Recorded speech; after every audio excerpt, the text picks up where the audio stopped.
Dear students, আমি BM sir বলছি। দেখো, আজ আমি একটি গুরুত্বপূর্ণ বিষয় নিয়ে তোমাদের সামনে হাজির হয়েছি।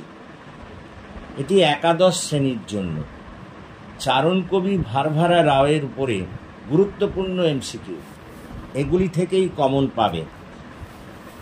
আমি তোমাদের বলে নিই যে এই কবিতাটি থেকে তোমাদের 5 নম্বরের এমসিকিউ আসবে। সেই কারণে প্রায় প্রতিটি পংক্তি থেকে আমি যেসব এমসিকিউ হতে পারে সেগুলিকে তোমাদের জন্য তুলে ধরেছি। মোট 50টি এমসিকিউ এখানে উত্তর সহ আছে। এগুলি করলেই কিন্তু এখান থেকে তোমরা কমন পাবে। চলো আর বেশি দেরি না করে আমরা ঢুকে পড়ি মূল কবিতার এমসিকিউ এ। 1 নম্বর প্রশ্ন, ভারভারা রাও কোন ভাষার কবি? উত্তর তেলেগু ভাষার। পরের প্রশ্ন, ভারভারা রাও কোথায় জন্মগ্রহণ করেছিলেন? উত্তর চিন্নাপেন্ডিয়ালা, ওয়ারাঙ্গল, যেটি এখন তেলেঙ্গানায়। পরের প্রশ্ন, ভারভারা রাও কত সালে জন্মগ্রহণ করেছিলেন? উত্তর 1940 সালের 3রা নভেম্বর। পরের প্রশ্ন, ভারভারা রাওয়ের পুরো নাম কি? উত্তর পেন্ডিয়ালা ভারভারা রাও। পরের প্রশ্ন, কবি ভারভারা রাওয়ের বাবার বাস কোথায় ছিল? উত্তর ওয়ারাঙ্গল, তেলেঙ্গানা। পরের প্রশ্ন, কি লোপাট হয়ে যাচ্ছে? উত্তর নিয়মকানুন। পরের প্রশ্ন, লোপাট শব্দটির অর্থ কি? ধ্বংস হয়ে যাওয়া বা শেষ হয়ে যাওয়া। পরের প্রশ্ন, কারা ফাঁস লাগাচ্ছে গলায়? উত্তর কালো মেঘের দল। পরের প্রশ্ন, কালো মেঘের দল বলতে কবি কাদের বুঝিয়েছেন? উত্তর শাসকদের। পরের প্রশ্ন, কাদের গলায় ফাঁস লাগানো হচ্ছে? কবির মতো প্রতিবাদী মানুষদের গলায় ফাঁস লাগানো হচ্ছে। কি চুইয়ে পড়ছে না? উত্তর রক্ত। পরের প্রশ্ন, কিসের জল চুইয়ে পড়ছে না? চোখের জল। পরের প্রশ্ন, বিদ্যুৎ কি হয়ে উঠছে? বাজ। কিসের ফলে বিদ্যুৎ বাজ হয়ে উঠেছে? উত্তর ঘূর্ণিপাকের ফলে। এখানে কোন ধরনের বৃষ্টির কথা বলা হয়েছে? ঝিরঝিরে বৃষ্টি। পরের প্রশ্ন, ঝিরঝিরে বৃষ্টি কি হয়ে উঠেছে? প্রলয় ঝড়। পরের প্রশ্ন, এখানে কার বেদনাশ্রুর কথা বলা হয়েছে? উত্তর মায়ের বেদনাশ্রু। পরের প্রশ্ন, জেলের গারদ থেকে কি বেরিয়ে আসছে? উত্তর কবির কোন লিপিকার স্বর। পরের প্রশ্ন, কবির কোন লিপিকার স্বর জেলের গারদ থেকে কি বুকে নিয়ে বেরিয়ে আসছে? উত্তর মায়ের বেদনাশ্রু। পরের প্রশ্ন, কবিকে কোথায় রাখা হয়েছে? উত্তর জেলের গরাদের ভিতর। পরের প্রশ্ন, কোথায় কাঁপন লাগার কথা বলা হয়েছে? জিভে। পরের প্রশ্ন, জিভে কাঁপন লাগার অর্থ কি? উত্তর প্রতিবাদের প্রকাশ। পরের প্রশ্ন, সুর কাকে মুক্ত করে দেয়? উত্তর বাতাসকে।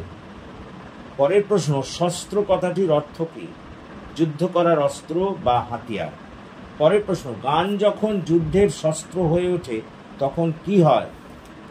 উত্তর শাসকেরা কবিকে ভয় পায়। পরের প্রশ্ন, ভয় পেয়ে শাসকেরা কি করে? উত্তর কবিকে কয়েদ করে। পরের প্রশ্ন, কোথায় শক্ত করে ফাঁস জড়িয়ে দেওয়া হয়? উত্তর গর্দানে। পরের প্রশ্ন, কবি কোথায় শ্বাস ফেলছেন? উত্তর জনতার মাঝখানে। পরের প্রশ্ন, গর্দানে ফাঁস জড়িয়ে দেওয়ার অর্থ কি? উত্তর কণ্ঠরোধ করার চেষ্টা। পরের প্রশ্ন, ফাঁসির মঞ্চ কি?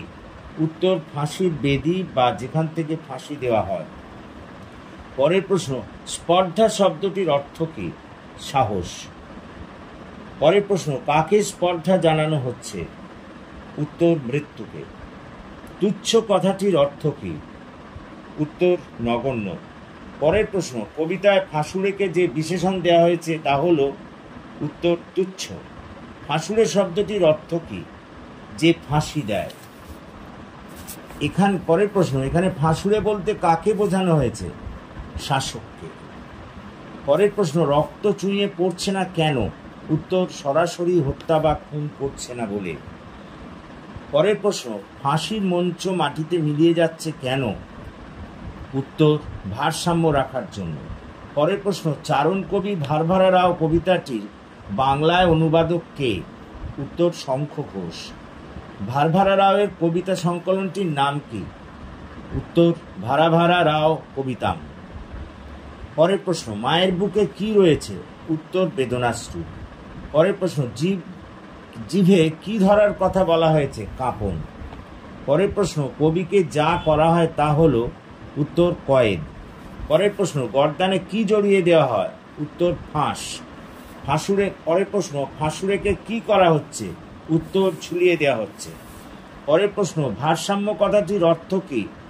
উত্তর সমতা বিধান করা। পরের প্রশ্ন, এই কবিতার অনুবাদক শঙ্খ ঘোষের আসল নাম কি? উত্তর চিত্তপ্রিয় ঘোষ। পরের প্রশ্ন, ভারভারা রাও প্রথম কবে গ্রেপ্তার হন? উত্তর 1973 সালে। পরের প্রশ্ন, কোন কর্তৃপক্ষ তাকে গ্রেপ্তার করেন? উত্তর অন্ধ্রপ্রদেশ পুলিশ। পরের প্রশ্ন, কোন অপরাধে তাকে গ্রেপ্তার করা হয়? উত্তর লেখার মাধ্যমে জনগণকে উত্তেজিত করার জন্য।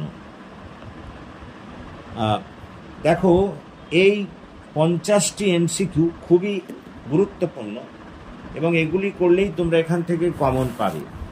সুতরাং আশা করি তোমরা বুঝতে পেরেছ। তো যদি বুঝতে পারো তাহলে প্লিজ এই সব বিষয়গুলি তোমাদের বন্ধুদের মধ্যে শেয়ার করো এবং তোমরা এখনও যারা আমার এই চ্যানেলটিকে সাবস্ক্রাইব করোনি, প্লিজ সাবস্ক্রাইব মাই চ্যানেল। এবং তোমাদের বলি, আমি তোমাদের বিভিন্ন কবিতা, গল্প যা তোমাদের নতুন সিলেবাসে অন্তর্ভুক্ত করা হয়েছে সেখান থেকে প্রত্যহ আমি কোনো না কোনো বিষয় ভিডিও করে থাকি।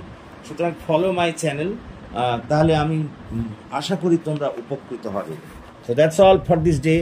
Have a good day.